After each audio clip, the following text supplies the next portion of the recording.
All righty. Hello, everyone, and welcome. I see a bunch of folks coming into the room. Let me be the first to welcome all of you and thank all of you for taking the time today to be a part of the Facility to Remote session we're going to run. We're really proud to be bringing this to you today, and we're really thankful that you've all taken the time today out of your schedules to listen in. Real quick, we're just going to go through some agendas here. So I'm going to cover the webinar goals. We'll cover some logistics, and then we'll do introductions, and then we'll get right into it. As you can see from the logos here, you have a distinguished panel of experts today who are here to talk about this very topic. So at the end of this webinar, you should have a really good understanding of certainly trends in remote production, certainly all the things that have happened and brought us to this point over the last few years. The various different approaches that are being taken in terms of enabling a distributed workforce, not just from vendors like Avid, but also from customers and customer perspectives. And then, it feels like we're never going back, right? And so we're going to talk about what that really means, both from an operational and business perspective. And then just how are these approaches that folks are taking in the market today affecting and informing things in the future in terms of how they're approaching basically production work and a distributed workforce. Just some real quick logistics.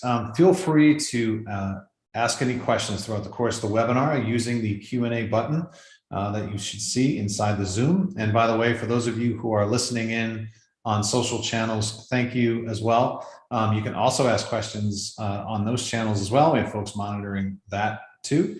And so we will certainly answer questions throughout the course of the webinar. We have several folks on the line who can do that. And then we'll also pick the top questions and answer those at the end. So please make this an interactive section. You have, again, some amazing experts on the phone today. So don't be shy. And again, thank you all for being a part of this today. So here's our panel. Like I said, I'm really excited to have this group on the phone today. It's just such an impressive group. So I'll just start with myself. My name is Ray Thompson. I'm the Senior Director here at Avid for Partner in Industry Marketing. And I am an industry veteran, been around a long time. And I want to welcome, first and foremost, Brian Reed. Brian, please hop on and introduce yourself.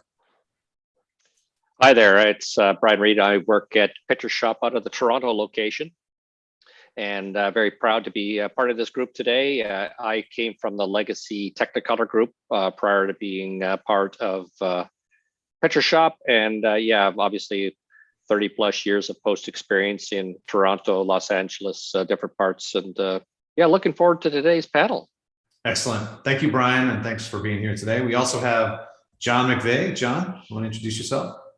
Hi, I'm John McVeigh, part of Teradici. I'm now also part of HP. So great to be joining everybody. Echo Brian's comments. Looking forward to having a interactive conversation. Look forward to any questions from the audience as well. If you're not familiar with Teradici, we do remote technology. We're 15 million of users out there already in large usage in media and entertainment. So great to be part of this panel today. Excellent. Thanks, John. And then Marcus Schoeller. Marcus, you want to introduce yourself?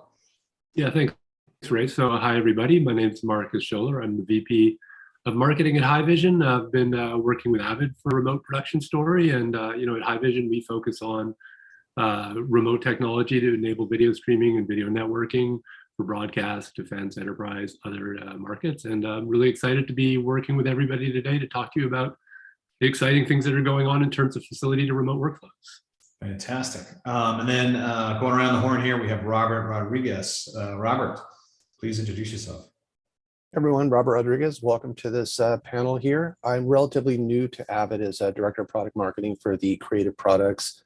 But prior to this, I spent about 15 years working with Brian and lived the transition. So I thought it'd be a good opportunity to jump on and share some experiences with you all. Thank you, Robert. Avid's lucky to have you, so thanks for being here today. And then Aaron, please introduce yourself. Hello, I am Aaron. I am a product manager here at Microsoft Teams, specifically working on Teams for broadcasters and all of those beautiful, magical things of acronyms that we all know and love. Excellent. Well, thanks, Aaron, for being here today. I'm going to go ahead and stop sharing, and we're just going to start the discussion. So, let's kick this off. So when you think about just historically, right, some of the major technology inflection points that have happened in the industry over the years, it was often sort of formulated around some of the key things, sort of the shift to HD, for example. And certainly there were other ancillary things that came off of that, but it was like everybody was talking about, we're going to move to HD. And that took a long time for the industry to sort of get to that point, right, where everything was HD. Then there was the shift to sort of file-based workflows, right? And that was certainly, another big inflection point over the last 30 years that has certainly improved workflows. But when you kind of look at those two sort of bigger things, right, and you go to NAB, that's all anybody was talking about. Now there's this like a myriad of things that are happening in the industry, and it feels like everything's happening at once, right? Whether it is this, now distributed workforce that is the new normal, or it's the shift to IP, which so many people had to pivot to for business continuity reasons. Not that people weren't using IP for contribution and distribution pre-pandemic, certainly, but the spike in use of that is certainly significant over the last few years. And then you look at things like the acceleration to the cloud, right? And everybody's talking about cloud, what feels like 10 years, but I feel like really over the last year has been real projects happening in the cloud, as opposed to say experimental or sort of trial style type efforts happening at different companies. And then certainly the move away from sort of that CapEx business model to more of an OpEx business model, which again, years ago, if you sort of talked about that in like subscription, right?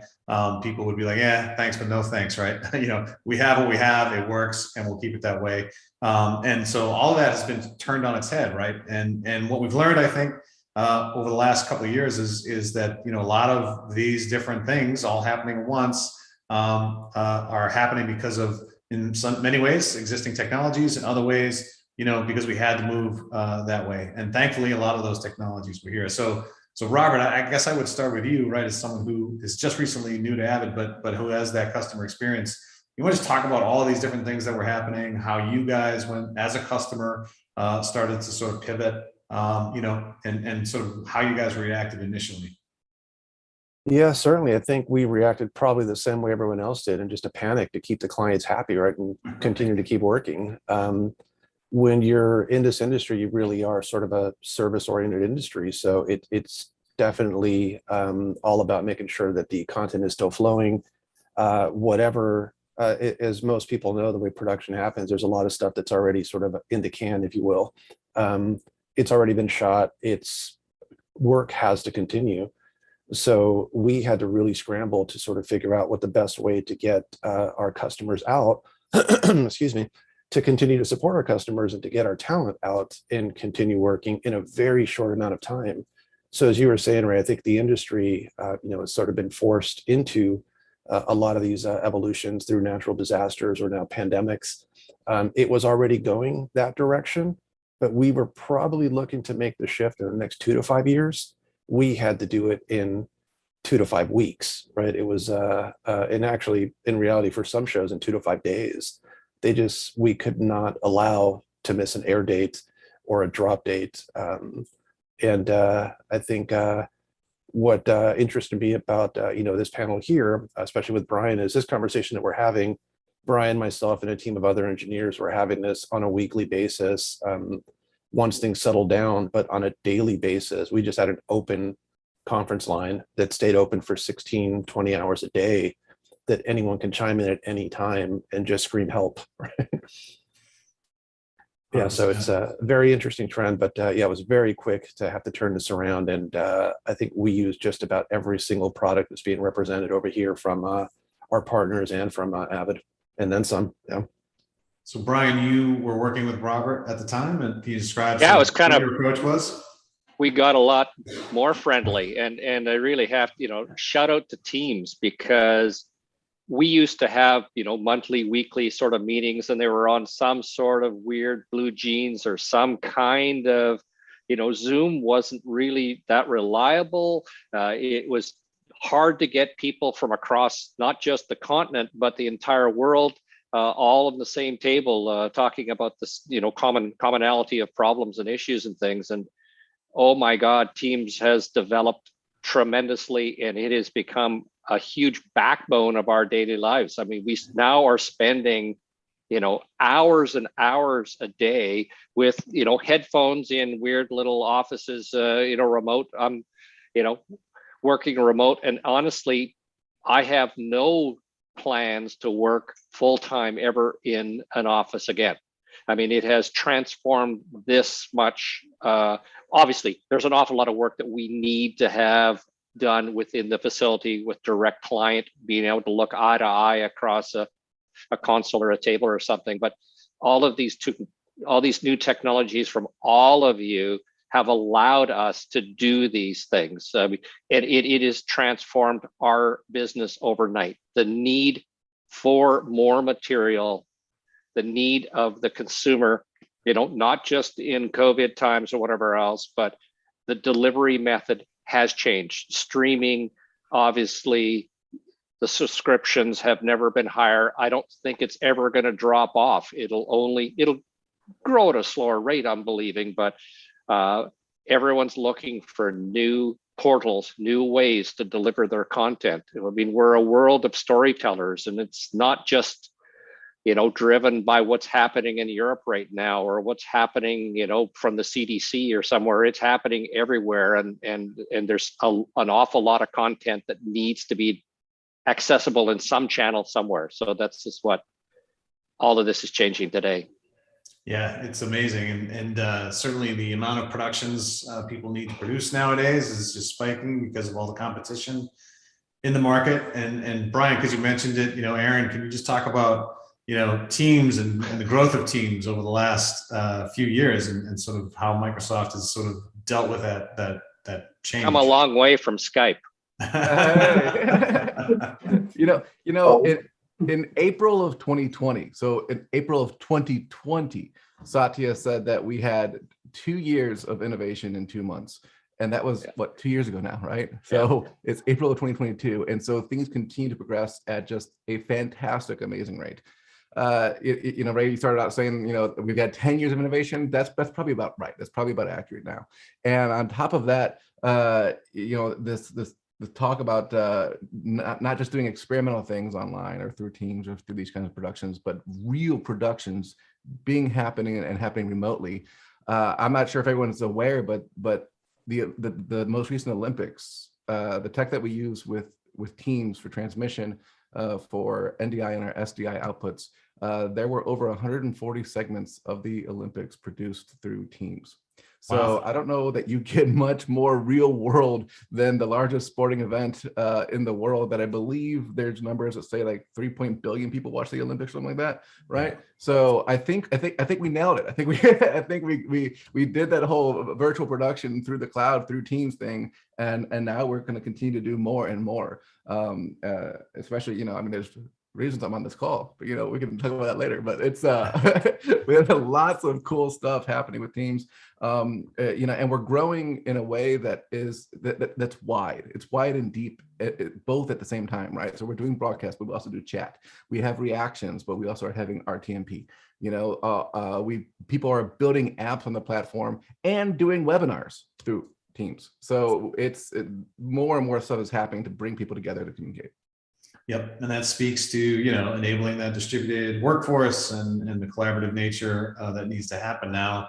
That used to happen, as Brian mentioned, sitting across the table from each other. That now no one really wants to go back to, other than for the occasional key client meeting, I guess, if you will. Marcus, for Haivision, it's been an incredible ride as well. Can you just speak a little bit about sort of what's been happening as it relates to streaming in general during the last few years, and then sort of how that's impacted you and your business?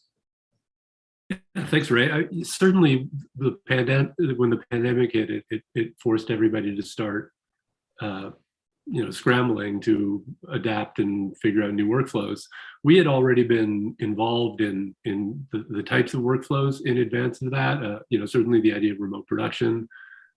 Doing, deploying limited amounts of resources out to the field to stream content back to the broadcast facility where the production would happen. That was something that people were doing already. It was starting, and we had a number of interesting examples of people that were already kind of pioneers in that space. But then bam, the pandemic hit, and suddenly everybody was figuring out not only how to do more of that, but also how to take everybody that was sitting in the facility, let them be at home, and figure out ways to continue to function. And some of the core technology that was part of the IP streaming to go from the venues back to the broadcast facilities suddenly found themselves being useful for distributing those workflows to employees wherever they might be located. And it's not, it could have been technical staff, it could have been directors, it could have been producers, it could have been analysts, it could have been on-screen talent, it could have been remote operators, it could have, literally everybody was trying to figure out how to continue to work with obviously health and safety as the priority at the time. But what we were seeing happening quickly were people were identifying benefits suddenly to the workflows that they were beginning to establish, where having somebody that didn't need to travel as much, it wasn't an option, but the fact that they didn't need to travel as much created some new opportunities for them to be involved in more shows. And as travel became, as I recall, April was kind of crazy and internet was going bonkers, and the reliability of the internet was challenging. And one bit of important Haivision technology that helped there is something called the SRT protocol.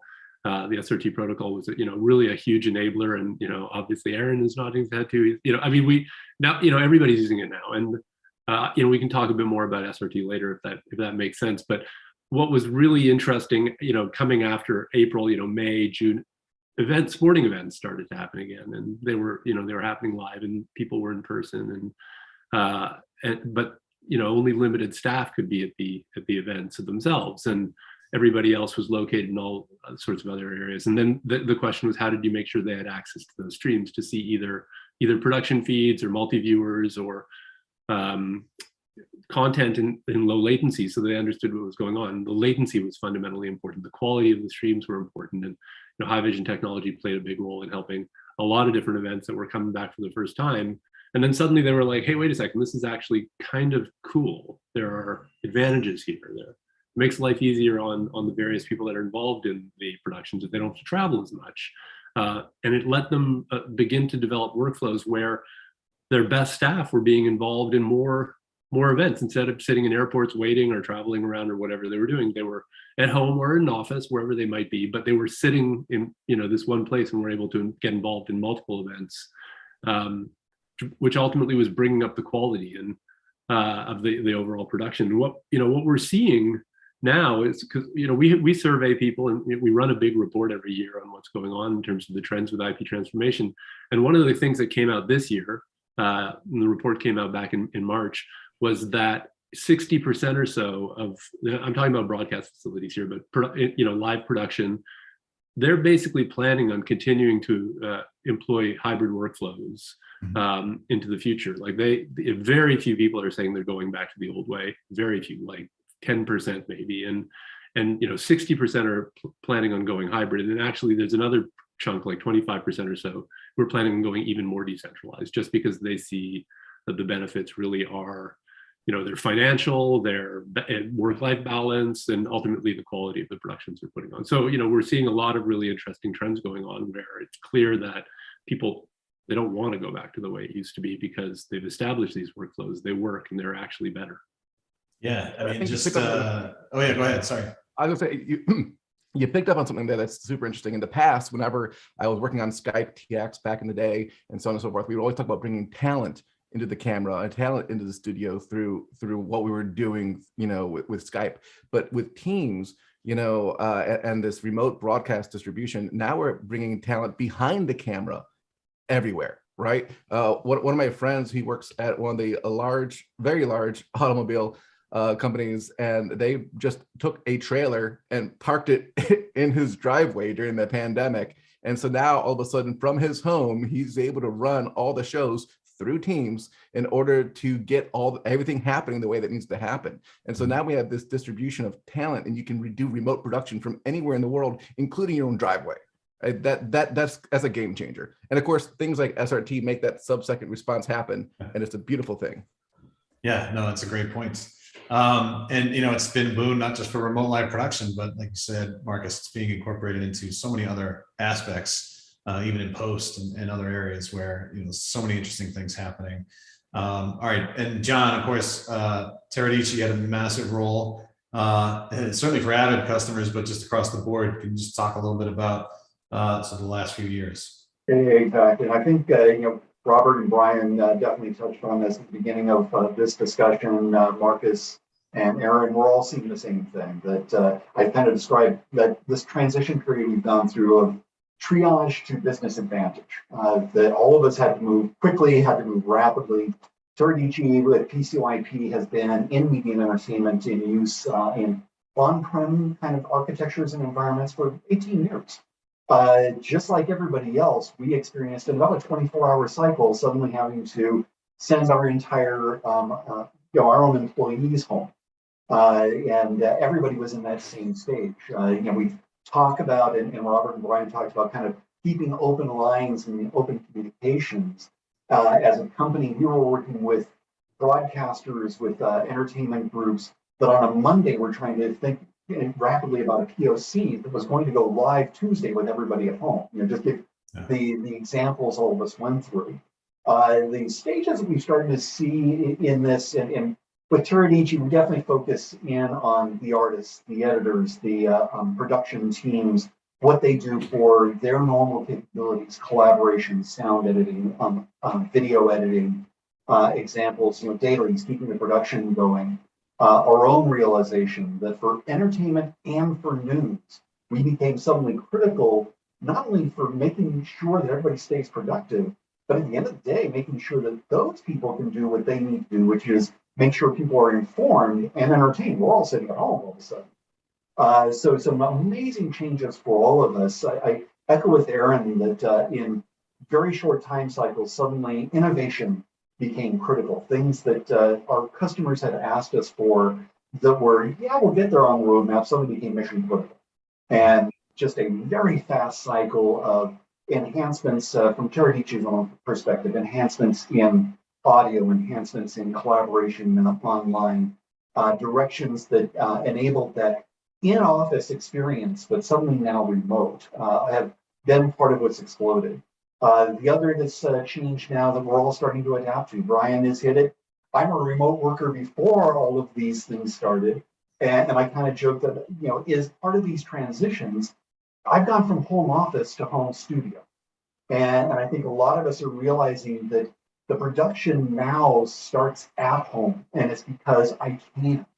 And as Teradici, we really look at how do we bring those tools like Avid Media Composer that we work with closely into that person's home so they can be just as productive as if they were sitting in the office, and just as collaborative and working with teams, maintain that individual connectivity in addition to that work connectivity. Centralized data becomes core, becomes part of speed.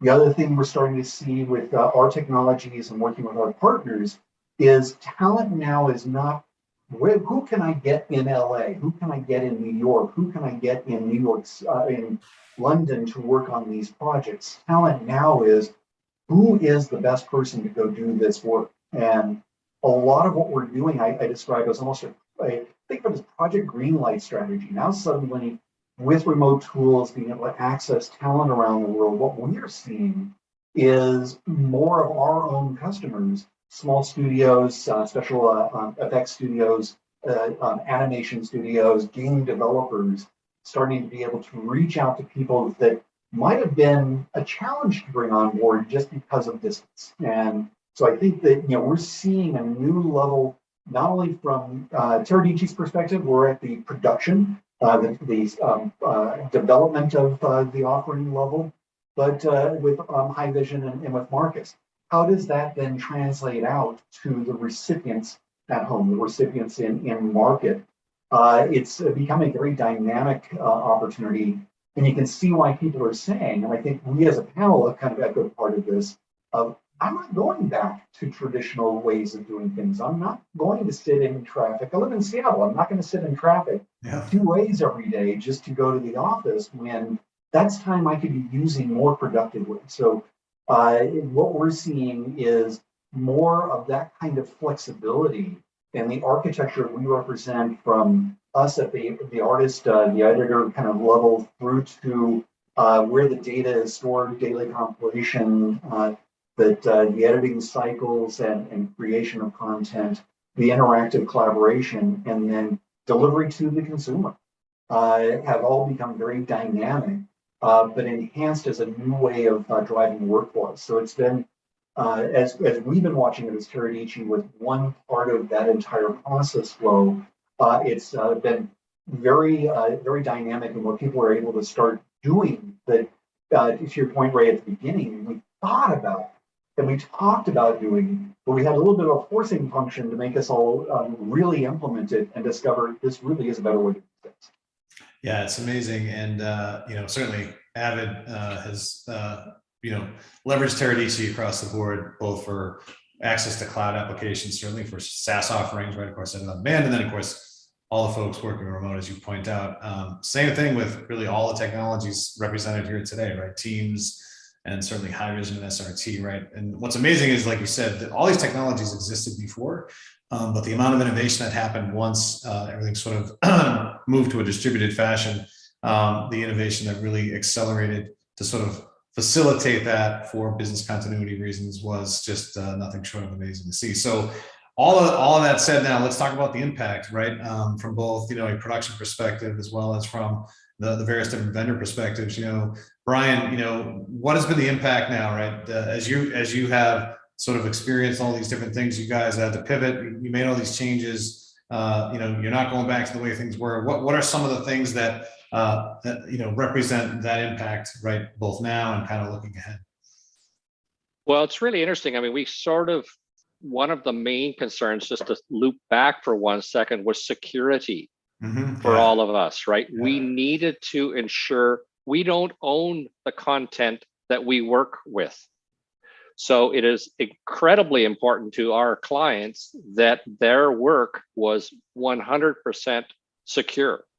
And if we were going to embark on anything in a remote scenario, that was one of the things. If you had on-prem storage, you had on-prem people, client sessions, you were very contained. The minute you start opening that up to the World Wide Web, that's a completely different game-changing kind of scenario. And so again, this is one of the things that a lot of work was initially done. And as Robert alluded to, there were other different technologies that were used originally. I mean, we've always had, the wish to have directors be able to, be involved in Avid editorial. We've always wished and have had very limited but great success with doing remote grading.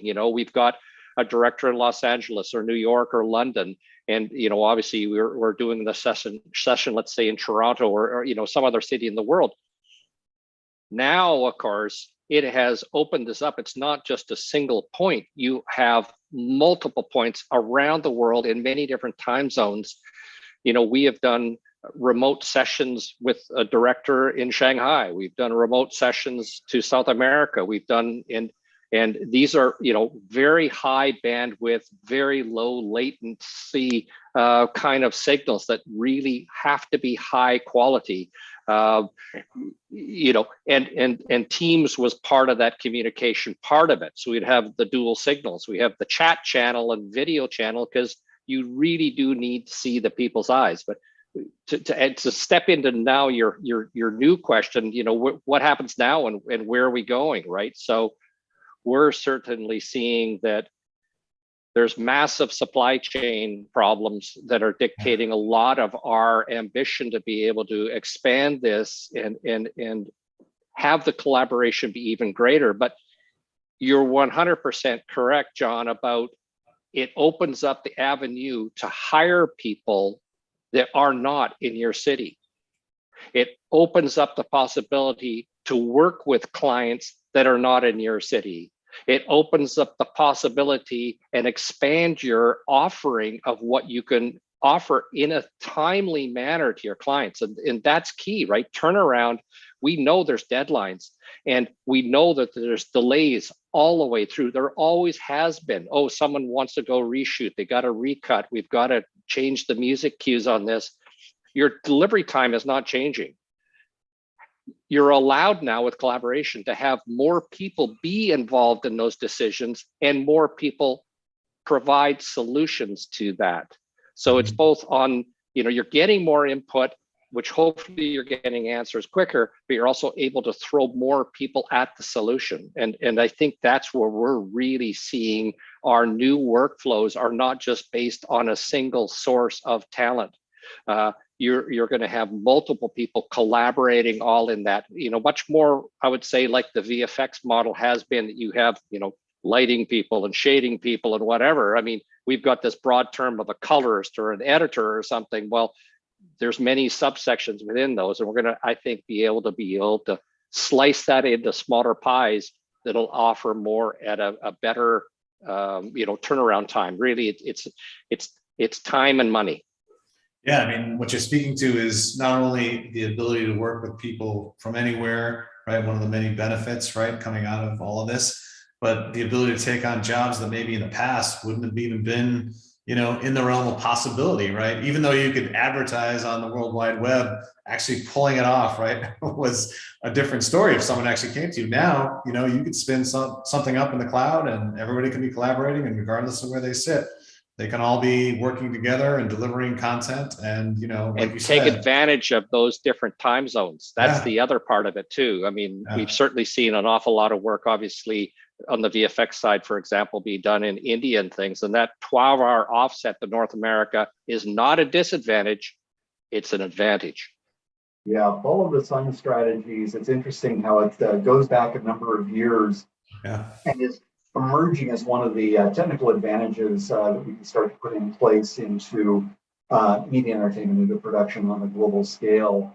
And Brian, you also touched on the security, that maintaining the secure data as we bring people on board and local talent. One of the things that is a strength for Teradici in that regard is you can bring somebody on in Singapore, and they've got their own home systems, their own home setup. Our client to remote desktop configuration is one of the things that enables a secure connection and enables the production on an individual's device, but in a controlled environment where the data and the connectivity is owned by you, in providing that resource to that contractor, that sub-agency, and maintaining those secure production values, secure connections.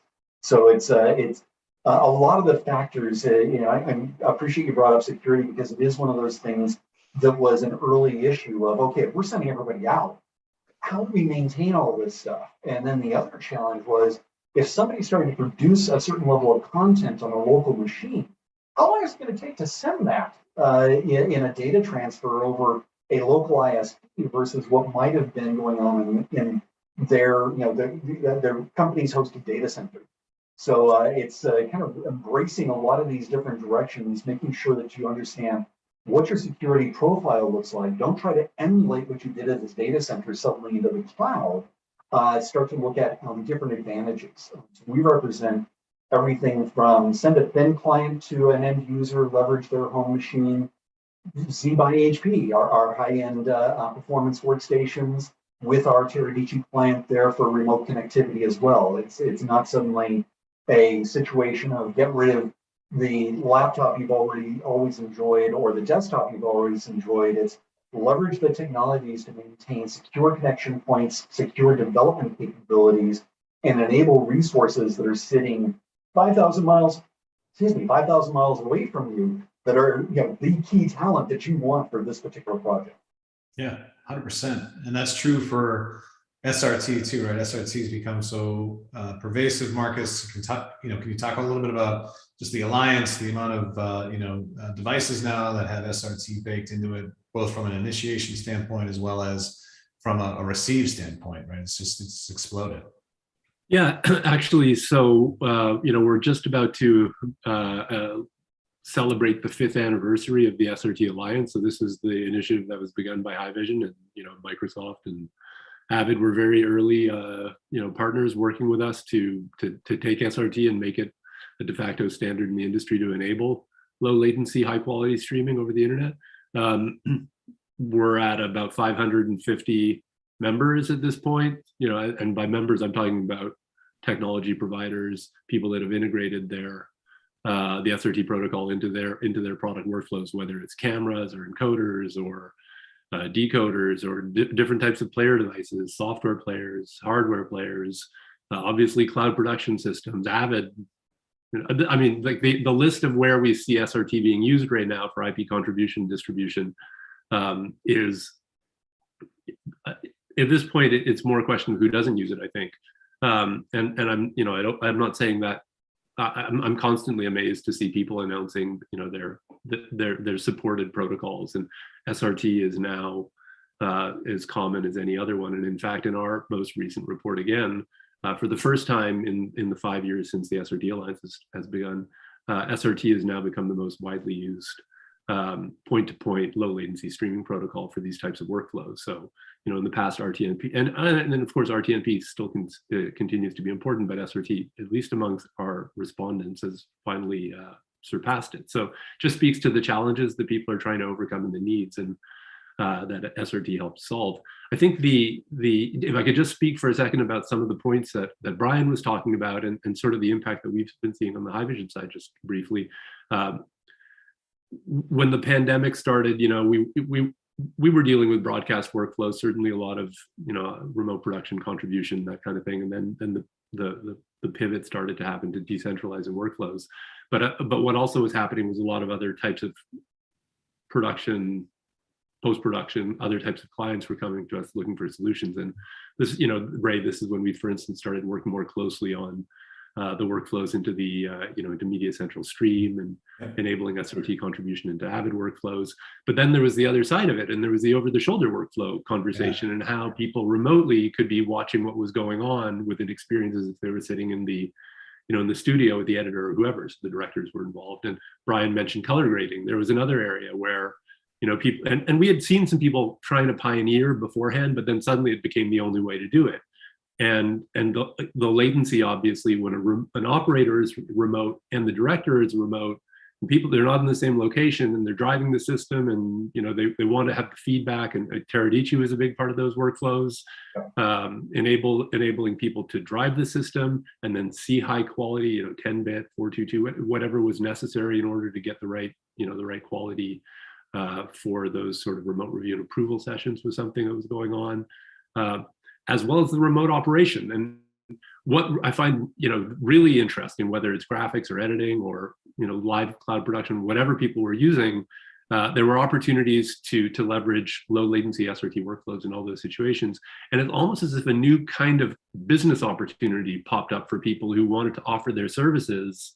We were talking about sourcing the best people wherever they might be. And we were seeing all sorts of individuals who were starting to buy gear that would allow them to suddenly get hired.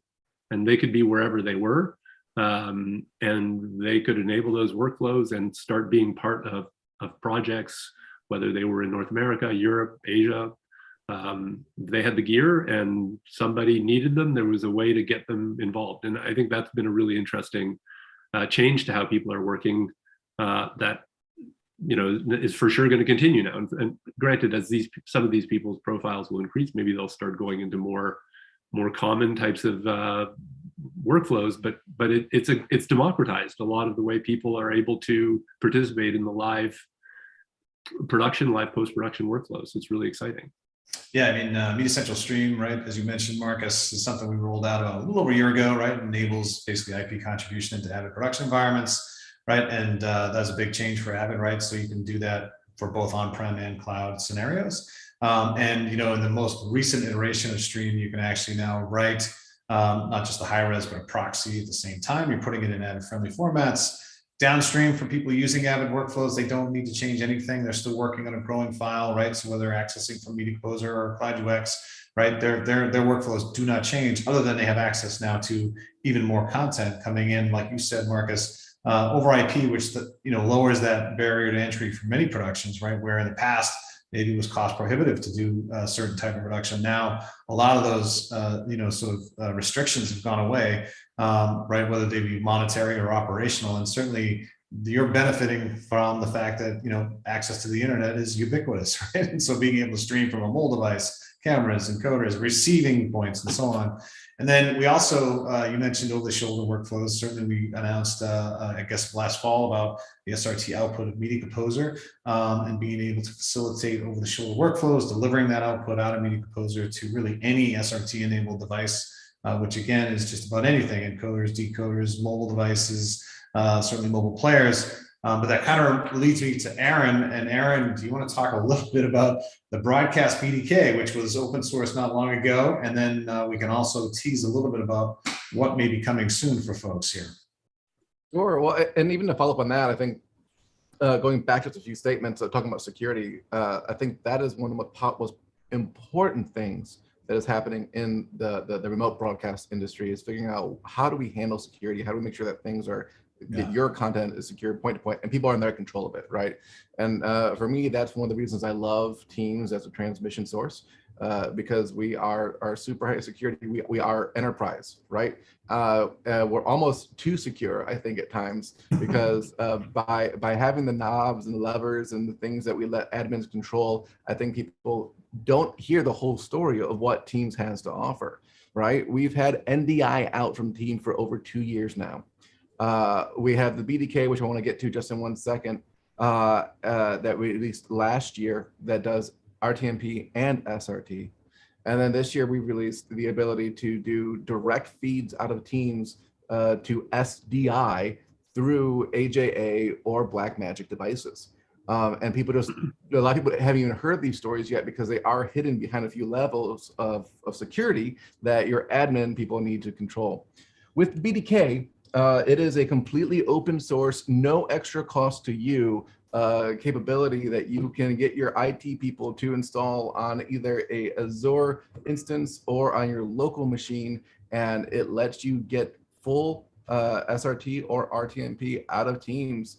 It's a little complicated to set up because it is it's using what we call bots, and you have to set up a bot and you have to get permission to get to the data, which again is why it's set up the way it is set up. It's intentionally secure so that only specific people in your org can get that data and get that media stream out.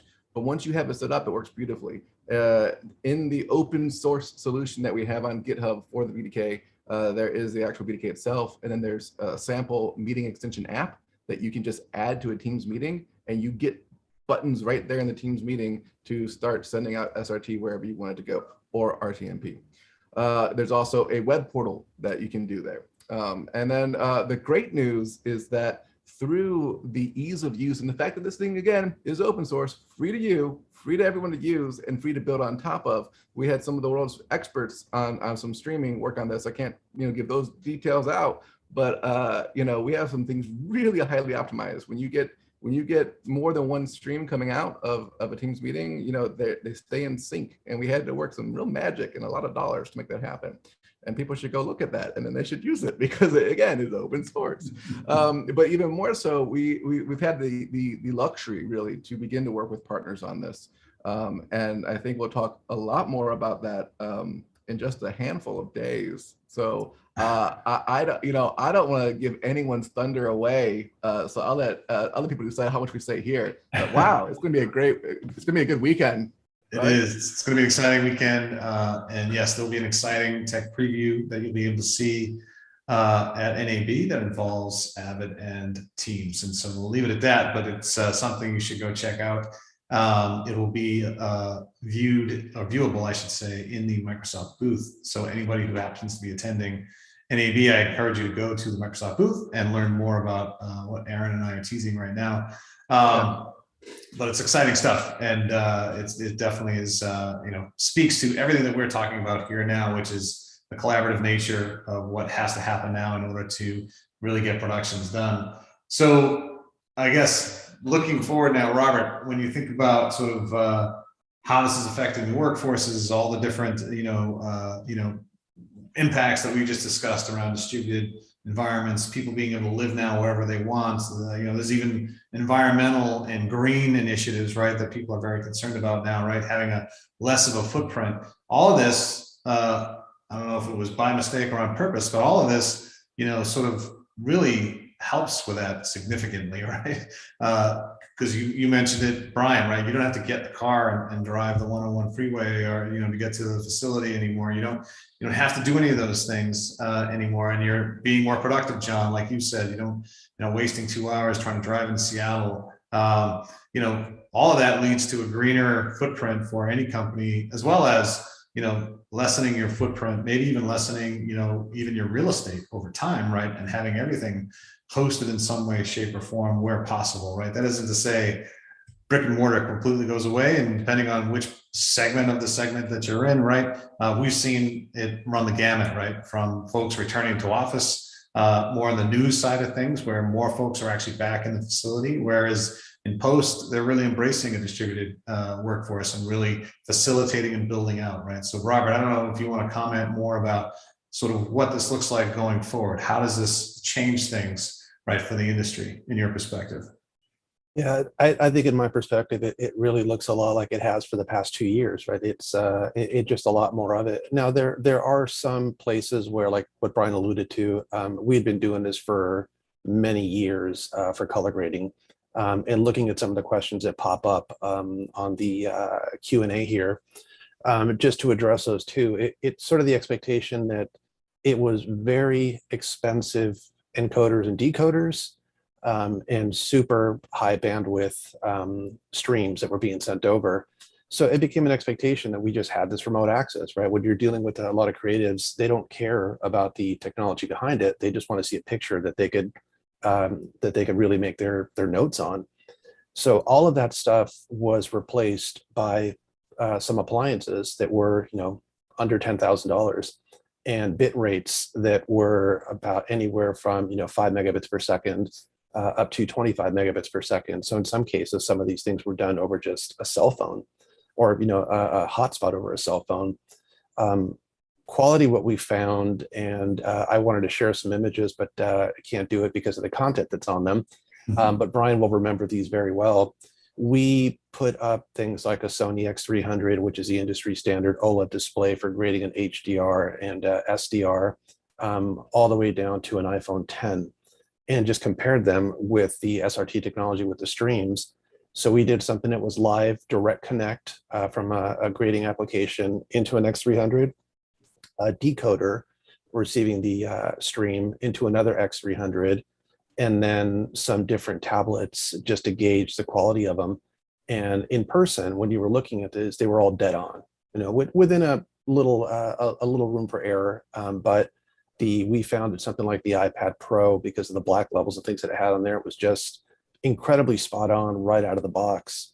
So when we showed these two DPs and the creatives,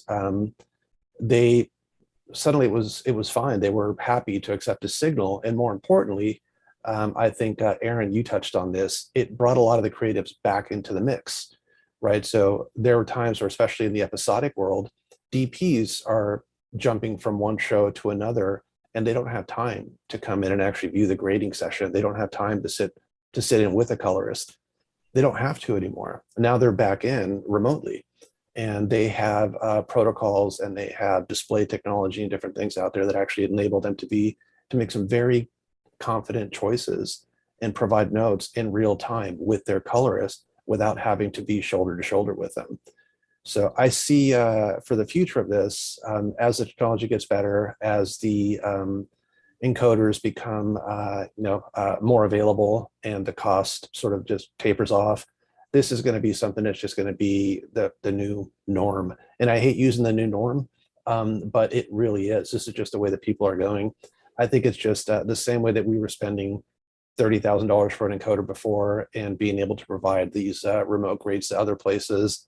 And that was sort of a niche market for very high level projects. Now it's opened up to anyone that wants it. Yeah, it's amazing. Well, I feel like we could keep going here and just keep talking. We haven't even burned through the first handful of questions here, but there's only 10 minutes left, and there are some good questions coming in. So I wanted to ask a few of those that have been sort of posed by the audience. So Marcus, this one's for you. Is there a published in-depth guide on SRT technology? This Greg here, who asked the question, says we've got some stuff on Dante, unofficial stuff on NDI, but getting SRT information in one place is a bit more elusive. Can you provide any guidance there for Greg on where to best find some in-depth info? Yeah, and we can also follow up with Greg, but there, on the srtalliance.org website, there is a SRT technology guide that has a lot of information about implementing SRT workflows. And then, of course, over in GitHub, there's more information, which he mentioned in the question. But I think the SRT technology implementation guide's a great place to start. It's a pretty comprehensive technical guide. I just wanted to point one thing out, following up on what Robert was saying regarding these workflows becoming more ubiquitous. Mm-hmm. I think there's an important bit of technology that we're all using and we're not even really thinking about it, but it's the internet at the end of the day that is a fundamental enabler that's going on here. And one of the challenges we have to keep in mind, especially when we're dealing with high quality,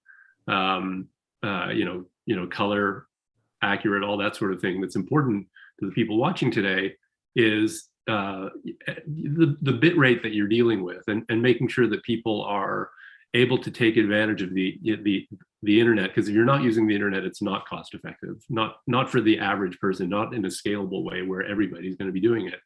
And keeping in mind technology, I think things like HEVC compression is very important, technology that maybe not everybody is familiar with. But when you're looking at tools that are going to give you the opportunity to do this, HEVC allows you to have a much higher quality image at a much lower bit rate, which, and especially if you start looking at 4K and other workflows like that, it's super important. And, the other thing about the internet is that even though it's ubiquitous, it's not always super reliable. There are moments when the reliability can take a hit. And that's why technology like SRT is so important, just because of the way it helps you overcome those, the challenges with internet performance, where you could be losing packets. And in creative sessions, there's nothing more unnerving than seeing a glitch in your image, because everybody assumes that's what's going to be in the final result. So, I'm just pointing out that I feel like I'm maybe beating on a dead horse bringing it up, but latency is important, obviously, because if you have a whole bunch of people that are looking at different things in different places, having them looking at things at the same time as much as possible is critical. Quality is fundamentally important. HEVC is a super important codec that can help overcome those problems. And the fact that we're using the internet to do this, especially at the broader scale with distributed workforces and hybrid workflows, overcoming those challenges with all this kind of technology we were talking about is fundamental. And I think that's the big change, because we all had access to, a lot of workflows had access to high quality, dedicated bandwidth. But as soon as you go to distributed workflows, the internet becomes the way to do it. And that's what most people are using. And these technologies we're discussing are fundamental in making it work. That's great. I mean, that's all really good, Marcus. Thank you. Callie asks, how does all of this apply to Avid offerings, and can we see proof of this working? So certainly, Media Central Stream, which enables IP contribution, which I mentioned earlier. Callie, that's one example. Basically, it's a software agnostic toolset, runs on a standard VM. You can deploy it either on-prem or in the cloud, and enables you to basically capture IP streams compatible with SRT. And basically, you can then write in Avid-friendly formats. There's an increasing number supported with each iteration. And then you also have the ability to write the proxy at the same time, which is new. You can actually stream out as well at the same time, which is also new in the most recent version. So you can actually be doing contribution and distribution with that stream at the same time. So you're enabling Avid workflows further downstream. And like I said, it really doesn't change. And then, as we talked about as well, the over-the-shoulder solution in terms of Media Composer and SRT output that can basically deliver the output of the Media Composer to any SRT-enabled device for review workflows on mobile devices, or really any device.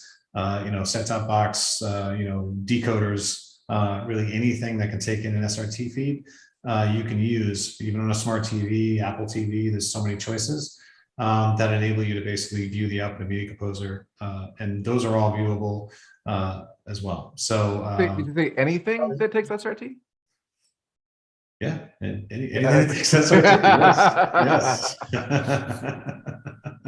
Excellent. Also, in the production side of things, that Teradici and with Avid, we got real-time past number of years together and working with remote solutions technology and that development cycle. Other activities that we've done as Teradici, we've been talking about as well, are real-time collaboration, the over-the-shoulder type of experience, and enabling 5G. So a lot of us have had our experience with our home service, internet service providers, and at Teradici, we went down a path as well of validating our performance over 5G LTE networks for cut the cord kind of strategies, so truly remote. So looking at ways to continue to deliver low latency, which is what we're known for, bandwidth consumption that can work over those types of connections to give that that desktop experience that you would expect if you were sitting in your physical office. Yeah, I mean, those are great points too, John. And I think people should absolutely keep an eye on Teradici, right, in terms of what's coming, right, and as it relates to everything you just discussed, right. And I have to ask, we only have a few minutes left, but can you just briefly talk about HP and HP's acquisition of Teradici and what that means for Teradici, if you can do it in 3 minutes or less, if that's possible. So for folks who've been using Teradici for years, I'll answer the first question I always get, which is keep using.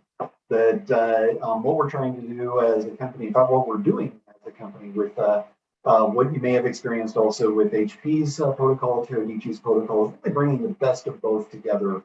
So you've got one answer that you can use anywhere and gives you the ability to take advantage of what you've done with Z by HP workstations, what you've done with HP's remote protocol technologies, what you've done with Teradici's, and understand that what we're doing is ensuring that you've got that continuity. You have what we've always offered as Teradici, what you've always had experienced as HP, now integrated as one product offering, bringing the best of all of those tools together. So it's been an exciting time. Obviously, merging these technologies while at the same time maintaining our own development cycles. Ray touched on it. Collaboration 5.1's channel support. A lot of big one. I know that one right there is a big one. Yeah, exactly. A lot of things. If you understand remote protocols and remote technology, and where we're pixel based, you get some real interesting innovation that needs to occur for some of these capabilities. So echoing what Aaron has said with the Microsoft Teams growth and our own support of and continued collaboration with Teams to improve and increase the experience over our technology are examples of things that we continue to work across our partners and drive to the core that we're known for: low latency, high graphics visualization, low bandwidth consumption, highly secure remote desktops. It's amazing. Well, we only have 1 minute left. I just want to thank the panel today. I mean, this has been amazing to have so many experts on the phone at one time here discussing just state of the industry and sort of where things are going. So I want to thank all of you for being kind enough to be part of this today. I want to thank everyone who joined today, who asked some great questions. This will be available. This has all been recorded, and this will be available for viewing later. So we will send out the link to everyone who signed up for the webinar. So you'll get that shortly, as well as the answers to all the questions we did not get to today. And I just want to wish you all, again, a fantastic day. Hopefully we'll see you all out at NAB. I will certainly be there. And once again, just thank you to the panel. Thank you, Robert, and thank you, Angel, and Corey, and Kent, and everybody else. Just have a wonderful day. And once again, thank you all. Have a good one. All right. Thanks, everyone. Thank you. Bye, everybody.